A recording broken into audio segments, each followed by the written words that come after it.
누가복음 5장 12에서 16절 말씀입니다.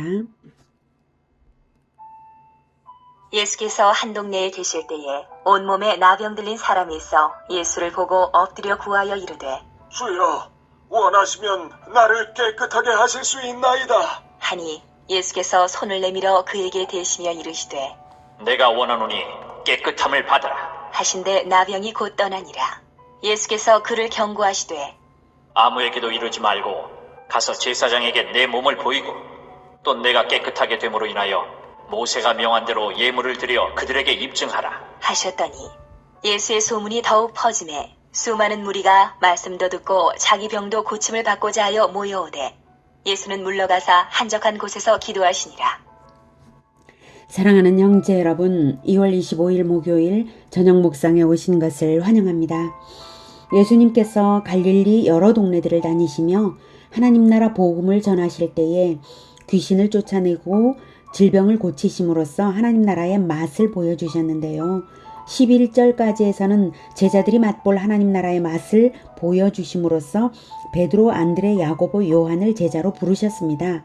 상상 초월의 물고기 떼를 몰아주시는 것과 그렇게 사람을 얻어 구원하도록 하시겠다는 뜻으로 이제부터는 사람을 취하리라 라고 하셨죠.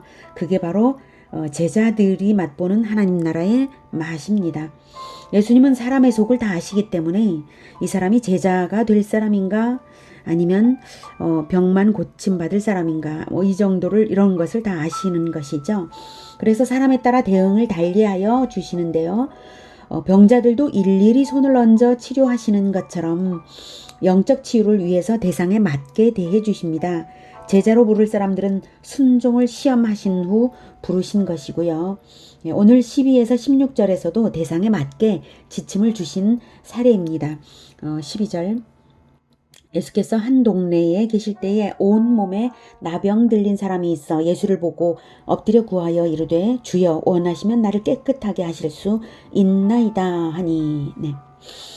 나병은 여러 질병들 중에서도 부정함을 대표하는 질병이죠. 인간의 죄성을 상징합니다.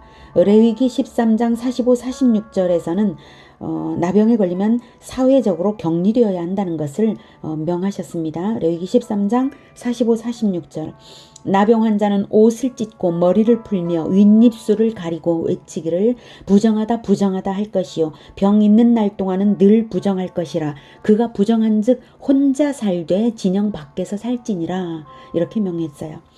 사람들이 가까이 오지 못하도록 부정하다고 연거푸 외쳐야 할 만큼 접촉 불가의 사람들이 바로 나병 환자입니다. 보통 사람들은 나병 환자를 결코 만나지 않습니다. 만지지 않습니다. 병이 없는 것도 없는 것이지만 부정을 타서 성전에 못 나가게 되기 때문입니다. 그러니 나병 환자가 들판에서 짐승처럼 살면서 사람들을 피해야 하는 그 처지가 어떻겠어요? 정말 가련하게 짝이 없죠. 특별히 이 사람의 상태는 온몸에 나병이 들렸어요. 아주 심각하죠. 그 사람이 예수님께 주여 원하시면 이렇게 말했습니다. 원하시면 나를 깨끗하게 하실 수 있나이다. 네. 이 사람은 예수님의 능력을 믿었지만 예수님의 마음을 아직 모르니까 이렇게 말한 거죠. 예수님이 자신과 같은 처지의 사람을 고쳐주시길 원하실지 의구심을 가진 것 같아요. 정말 나처럼 더러운 놈도 불쌍히 여기실까? 사랑해 주실까?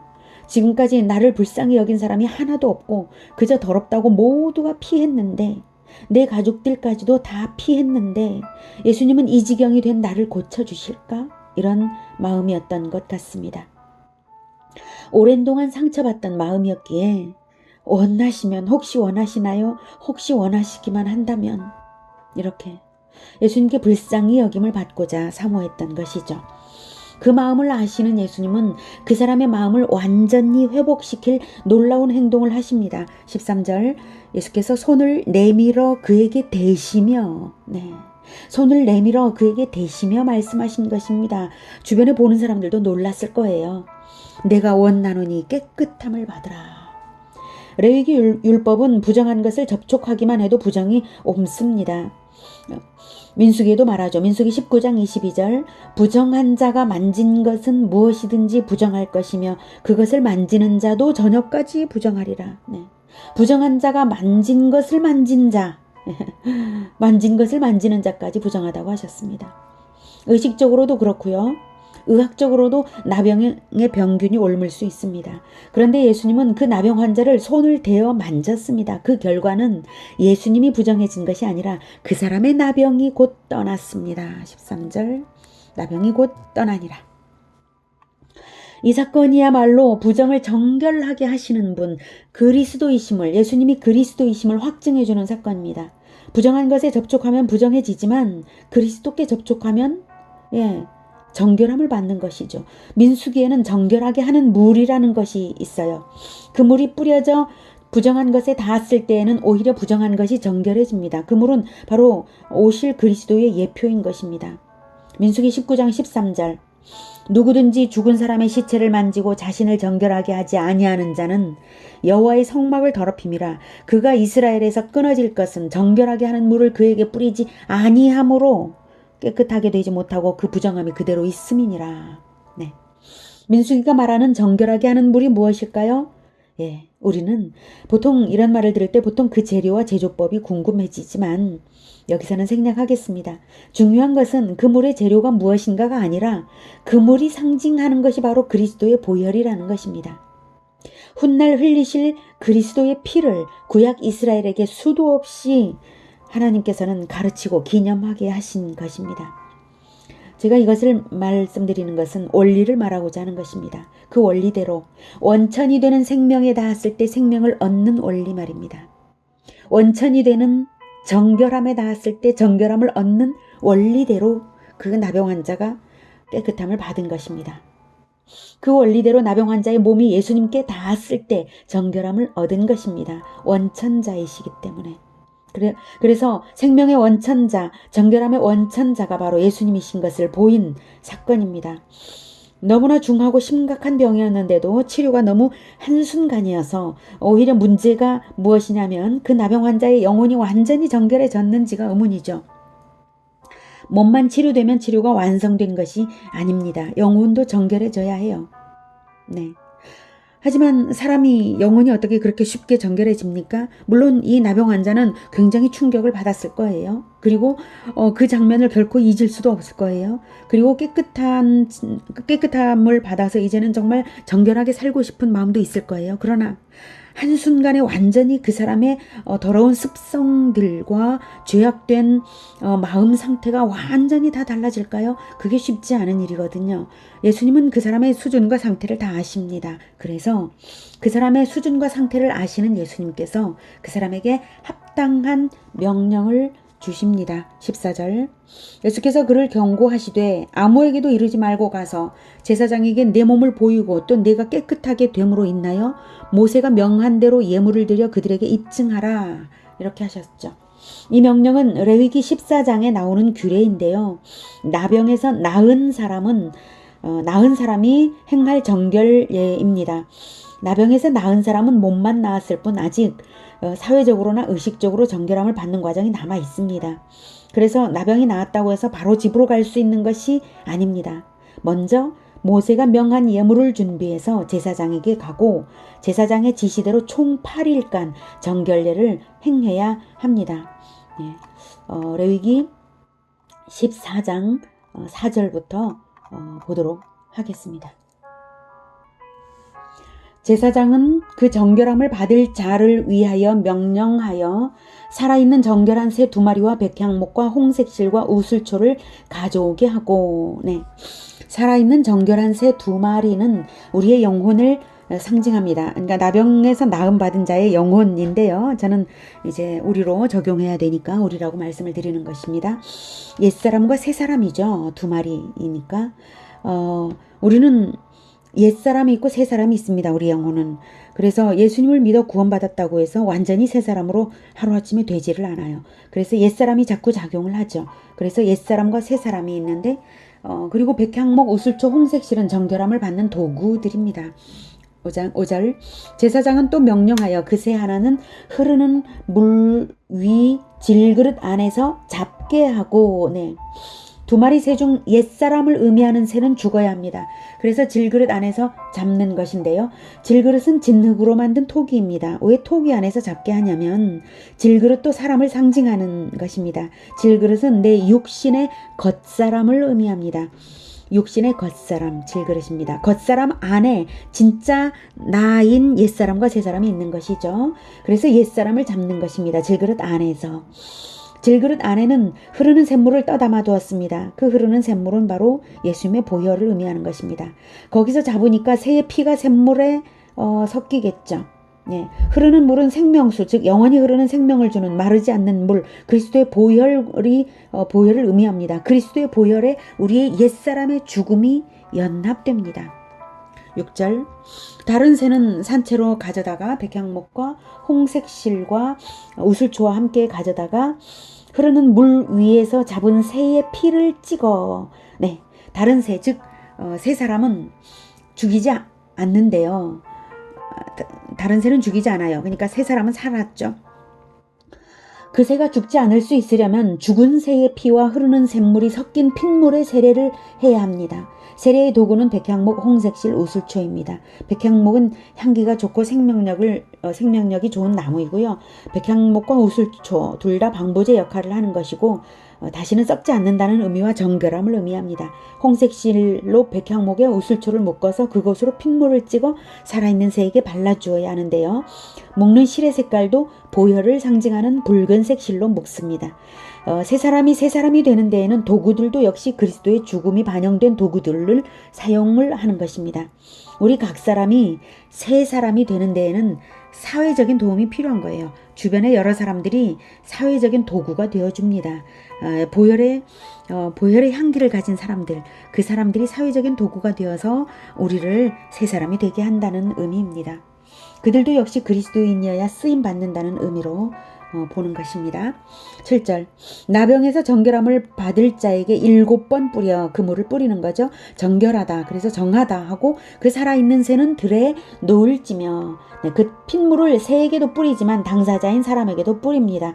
그리고 나서 살아있는 새는 들에 날려보냅니다. 새 사람은 생명과 자유를 얻는다는 의미이죠. 이 새 사람이 살기 위해서는 두 가지 죽음이 있어야 하는데요. 그리스도의 대속의 죽음과 당사자의 옛사람의 죽음입니다. 영적으로 더러웠던 부분을 죽이는 것이죠. 육신이 죽음을 말하는 것은 아니고요. 영적으로 더러운 옛사람이 죽어야 한다라고 하는 것입니다. 8절, 정결함을 받는 자는 그의 옷을 빨고 모든 털을 밀고 물로 몸을 씻을 것이라.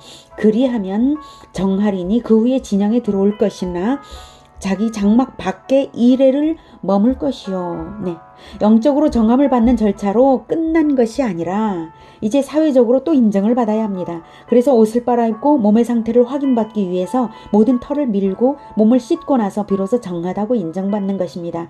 그제야 진영 안으로 들어오기는 하는데요. 그래도 아직 집 안으로는 못 들어오고 일주일을 집 밖에 노숙해야 합니다. 9절, 7째 날에 그는 모든 털을 밀되 머리털과 수염과 눈썹을 다 밀고 그의 옷을 빨고 몸을 물에 씻을 것이라. 그리하면 정하리라. 네. 일주일 후에 다시 털을 다 밀고 옷을 빨고 목욕을 합니다. 그런데 이게 다가 아닙니다. 여기까지는 일반적인 인간으로 회복되는 과정이었던 것이고요. 이제 10절, 8째 날에 그는 흠없는 어린 순양 2마리와 1년 된 흠없는 어린 암양 1마리와 또 고운 가루 10분의 3 에바의 기름 섞은 소재물과 기름 한 록을 취할 것이요. 네. 자, 이제야 드디어 그동안 금지되었던 성막에 들어가서 제사를 드릴 수 있는 것입니다. 그러니까 나병에 걸려 있었던 기간은 쉽게 말하면 천국 바깥에 쫓겨나서 지옥에 가 있었던 상태나 마찬가지라고 생각하시면 됩니다. 이제 들어왔으니 성막에 가서 제사를 드려서 천국 공동체의 일원으로서 다시 출발하는 과정을 거쳐야 합니다. 그래서 이제 드디어 제물을 준비합니다. 아직 천국 공동체 일원으로 들어온 게 아니에요. 네. 그래서 이제 11절부터 쭉 해서 20절까지 천국 공동체로 들어오기 위한 여러 과정들이, 제사의 과정들이 쭉 있습니다. 네, 정말 복잡하죠? 이렇게 20절까지. 그리하면 20절 마지막, 그리하면 그가 정결하리라. 이런 과정을 가만히 보실 때에 이 모든 과정의 처음부터 끝까지 보혈이 기본으로 바탕에 있습니다. 왜 이렇게 복잡하게 하냐 하실 테지만 지옥에 있던 인간이 세상으로 들어오고 말과 가정으로 들어오고 나아가 성전에까지 들어가게 된다고 생각해 보십시오. 이만한 과정이 영적으로는 필요한 것입니다. 지옥에서 하늘 성소까지 간다고 생각해 보십시오. 이만 안 하고도 그 영혼이 하늘 성소까지 가겠습니까? 이만한 정결과 경건의 묵상 시간도 없다면 8일입니다. 겨우. 그 정도도 없다면 다시 옛사람으로 되돌아가지 않겠습니까? 옛날 습관 다시 살아나지 않겠습니까? 그 사람의 영혼의 상태를 잘 아시는 예수님께서는 이제 육체적인 질병이 나았을 뿐이니까 방금 레위기 14장에 나온 모든 과정을 제사장에게 가서 거치라는 명령을 하신 것입니다. 그 사람의 영혼과 그 사람의 사회적인 완전한 회복을 위하여 그렇게 명하신 것입니다. 가정과 마을로 들어가기 전에 영혼의 정결 과정을 거치라고 명하신 것입니다. 이렇게 예수님은 대상에 합당하게 처방을 하십니다. 그런데 그 사람이 예수님의 말씀을 순종하지 않고 제멋대로 했죠. 즉각 제멋대로 했습니다. 과거 가졌던 그 더러운 그리고 교만한 자유분방한 자기 멋대로 옛사람이 그대로 다시 되살아나 버렸어요. 그렇다고 해서 즉각 다시 나병이 도지지는 않았죠. 물론. 하지만 결정적으로 천국 확장에 손상을 입혔습니다. 예수의 소문이 15절 예수의 소문이 더욱 퍼짐에 수많은 무리가 말씀도 듣고 자기 병도 고침을 받고자 하여 모여오되 예수는 물러가사 그래서 예수님이 물러가셔야 하는 상황이 된 것이죠. 사람들이 몰려와도 도움을 받지 못했어요. 예수님은 한적한 곳에서 기도하시니라. 마가복음 1장 45절에서는 이렇게 표현했습니다. 그러나 그 사람이 나가서 이 일을 많이 전파하여 널리 퍼지게 하니 그러므로 예수께서 다시는 드러나게 동네에 들어가지 못하시고 오직 바깥 한적한 곳에 계셨으나 사방에서 사람들이 그에게로 나아오더라. 네. 예수님이 그동안은 회당에서 전도를 많이 하셨는데요. 그 사람 때문에 이제는 회당에 가지 못하는 처지가 되고 만 것이고 그래도 사람들이 예수님께로 나오긴 했지만 그 사람은 예수님께 큰 폐를 끼친 것입니다. 그리고 오늘은 나병 환자에게 손을 대어서 고쳐주신 이 사건에서 생명의 원천자, 정결함의 원천자이신 예수님을 만났습니다. 또한 몸의 치료가 전부가 아니라 영혼과 사회적인 완전함을 회복하는 과정을 거쳐야 한다는 것을 배웠습니다. 예수님께 고침을 받은 나병 환자의 경솔함을 보면서 우리 자신 역시 어떤 경솔함으로 예수님의 천국 건설 사역을 오히려 방해하고 있지는 않은지 돌아보게도 됩니다. 날마다 나 자신의 더러움을 예수님 앞에 내어놓아서 정결하게 하는 보혈로 뿌림을 받으며 예수님의 천국 건설 사역에 방해가 되지 않도록 해야 하겠습니다. 오직 순종으로 그리고 인내로 예수님과 동역하는 정결함을 늘 받으며 동역하는 천국 건설자들이 되기를 축복합니다. 기도하겠습니다. 하나님, 마치 나병에 걸린 것과 같이 우리는 병이 있어도 죄가 있어도 스스로 깨닫지 못하고 예수님을 만날 때에야 비로소 화들짝 놀라곤 합니다. 하나님, 나병 환자와도 같이 무감각해진 우리를 불쌍히 여겨주시고 우리를 예수 그리스도의 보혈로 뿌려주셔서 정결하게 하여 주시옵소서. 그리고 나병 환자가 8일간이나 정결의 과정을 거치며 묵상하고 묵상하면서 자신의 죄를 회개하고 성전에 가기를 준비하는 것처럼 우리 역시 매주간 예배에 나아가기 전에 늘 묵상으로 죄를 버리고 경건을 준비하며 나아갈 수 있도록 주님 우리를 깨닫게 하시고 인도하여 주시옵소서. 그리고 우리가 날마다 그 더러움을 버리고 예수님의 천국 건설에 동역하여 도움이 되기를 바랍니다. 우리가 결코 방해자가 되지 않을 수 있도록 주님 우리를 깨닫게 하여 주시옵소서. 날마다 예수 그리스도의 보혈로 뿌려 주시옵소서.